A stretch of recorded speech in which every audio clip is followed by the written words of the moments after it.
todos, amém.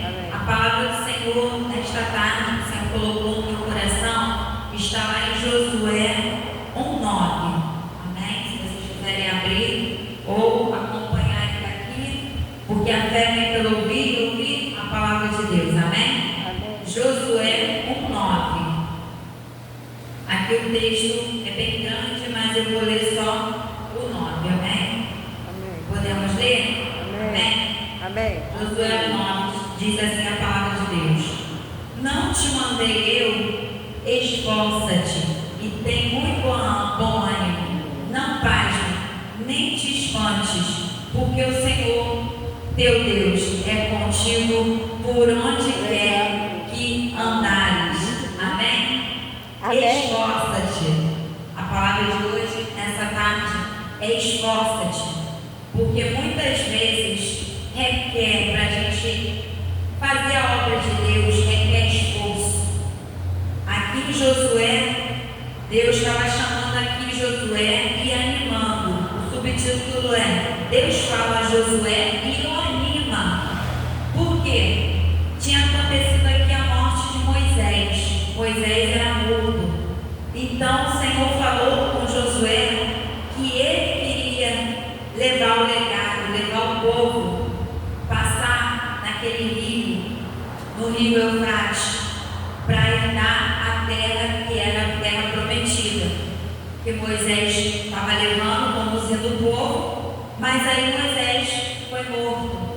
E aí Josué se encontrava num grande dilema, muito triste, porque perdeu um dos seus melhores amigos e estava numa depressão, uma tristeza com certeza profunda, um luto. É uma dor imensa, só quem passou por um luto sabe.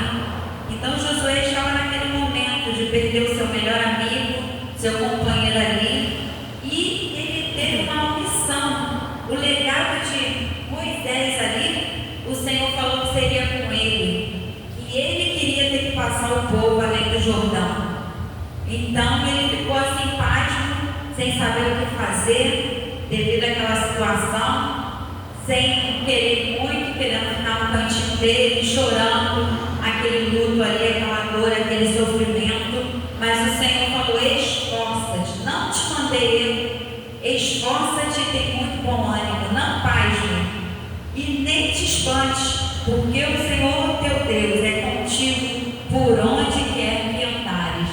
Muitas vezes a gente está aqui tão pasmo, tão triste, tão angustiado por alguma situação, aqui é luto, e muitas das vezes isso acontece na nossa vida. Somos seres humanos, sentimos as dores da vida, as perdas, a perda às vezes por um luto, por uma pessoa morreu, por uma separação, ou por algo que aconteceu na nossa vida, porque as pessoas são passageiras na nossa vida, as pessoas não são eternas.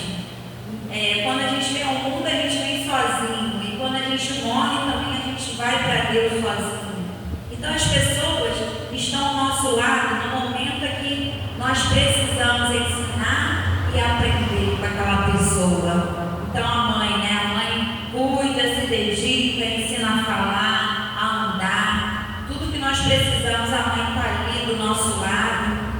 E muitas das vezes, até quando ela envelhece, a gente não dá muita importância à nossa mãe. Mas temos que ser gratos a Deus enquanto nós tivermos nossa mãe, cuidarmos, amarmos, termos paciência. Se ela esquecer alguma coisa, a memória dela esquecer. Porque quantas das vezes ela falou água, comida, ela nos ensinou, falou mais de milhões de vezes para que a gente aprendesse as palavras. E muitas das vezes quando a mãe envelhece, tem Alzheimer, fica doente, perde a memória, e às vezes na quinta vez a gente já não tem paciência de explicar a mesma coisa.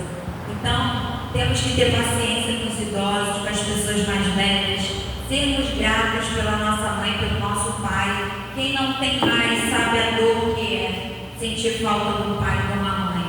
Então eu deixo essa palavra, que nós venhamos valorizar os nossos entes queridos, a nossa família, que é um dos bens mais preciosos que Deus nos deu, é a nossa família.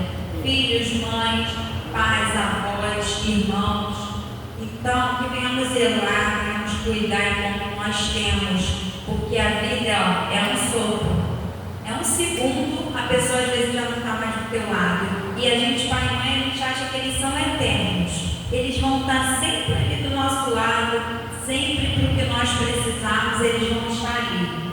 Mas chega uma hora que aprove a Deus colher a florzinha que é os nossos pais. Graças a Deus eu ainda tenho pai e mãe, para a glória de Deus. E espero que minha mãe viva 150 anos, eu acho que está bom para minha mãe viver 150. Para ela, para o meu paizinho também. Meu pai também tem que viver bastante, porque eu também tenho um carinho muito grande pelo meu pai. Então, se nós formos gratos a tudo que nós temos, a gente, Deus até acrescenta anos de vida, aquele ente querido para a gente, para que nós venhamos estar ali com eles mais tempo. Então, eu peço a Deus que cada um venha ter os seus entes queridos por longos dias, assim como eu ainda tenho os meus, e Deus venha acrescentar também os anos de vida a cada um dos seus parentes.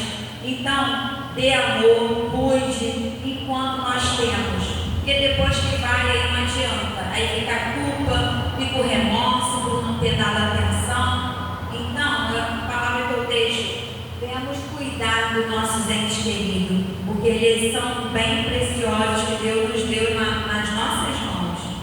Então, se a gente não cuida dos nossos familiares, a gente é pior do que o ímpio. A gente negamos a nossa fé. Então, aqui Josué estava numa grande missão. Então, assim, Deus também nos deu uma missão nessa terra. Todos nós temos uma missão, um propósito de vida. Que venhamos procurar saber, Deus, qual é o teu propósito de eu estar aqui nesta terra? Não é à toa, não é só para comermos, bebermos, passearmos, vermos o mundo aí, a praia, deslumbrarmos com as coisas bonitas que temos, né? Deus fez para nós, mas não é só isso, nós temos missões que Deus nos entregou em nossas mãos e que venhamos procurarmos cumprirmos a nosso legado, a nossa missão, o nosso propósito. Josué ali estava com grande missão, grande propósito, passar o povo além daquele rio. E ele ficou pasmo, ele não se achou capaz. Muitas das vezes a gente não se acha capaz com a missão tão grande que Deus nos entrega em nossas mãos. Assim nós nos sentimos como Josué estava ali. Mas nós somos capazes sim. Se o Senhor nos entregou em nossas mãos, nós conseguimos cumprir. E nós só vamos partir dessa terra depois que nós cumprimos o nosso legado e a nossa missão. Então, Josué ele estava com uma grande missão. E nessa parte ele fala para a gente: não te mandei eu, esforça-te. Então, requer esforço para a gente cumprir o chamado e os propósitos. Plantar uma sementinha para que lá no futuro ela vire uma árvore não é fácil. Às vezes a gente joga uma sementinha, aquela plantinha ali, a semente, aí a gente acha, não vai gerar frutos. Mas ela está aí naquela terra escura, sem ninguém ver, embaixo ali está criando raízes. Só que ainda não está aparecendo. Então esse processo de criar raízes é doloroso, é no escuro, fica ali, ninguém vê, fica isolado. Então muitas vezes a gente estamos assim, no processo de isolamento, é só nós e Deus. É Deus tratando as nossas raízes, as nossas mazelas, nos curando, nos limpando, assim como Ele faz com uma sementinha. Então Ele tira todo mundo às vezes ao nosso redor para tratar nós e Ele. Então, muitas vezes a gente não compreende isso da parte de Deus. Mas quando a sementinha começa a gerar aquela plantinha, aí todo mundo se alegra. E a sementinha brotou, ela cresce para cima. E aí todos veem aquela sementinha brotando. Então, muitas vezes acontece isso na nossa vida. Quando estamos nos processos ali de tratar de Deus, dói. O tratar de Deus, o processo para o fruto ser gerado dói, é doloroso. Mas que venhamos estar aqui aos pés de Deus, não desanimarmos, não desistirmos da missão que nós temos em nossas mãos, que é grande. é tão grande que às vezes a gente pensa em desistir, mas não podemos. Não podemos, porque o Deus que nos criou, Ele vai requerer os frutos daquilo que Ele entregou, a semente para plantarmos. E hoje o que nós estamos plantando aqui é uma sementinha que lá na frente nós colheremos. Então não deixe de plantar. Plante amor, plante um sorriso, perdoe aqueles que te falou uma palavra, que te feriu, porque muitas vezes vai ser um parente próximo que vai nos ferir, porque o inimigo, ele sabe onde é a nossa ferida, a nossa dificuldade. Então ele vai usar quem está próximo a nós, mas que não venhamos deixar as tristezas, as amarguras tomarem conta do nosso sentimento, que o nosso sentimento seja sempre de amor, de esperança e de fé. Lá em Coríntios 13 fala 3 coisas que não podemos perder, essas 3: a fé, o amor e a esperança. Porque se tivermos isso, nós vamos perseverar, nós vamos dar frutos, e frutos dignos de arrependimento para o reino de Deus. Nós devemos deixar esse legado, o fruto do amor, da caridade, do perdão, da misericórdia, e nós vamos ter os frutos do Espírito Santo de Deus. Quais são? Gozo, paz, longanimidade, fé, mansidão, temperança e domínio próprio. Esses frutos que devemos todos os dias pedir a Deus para nós termos em nosso coração.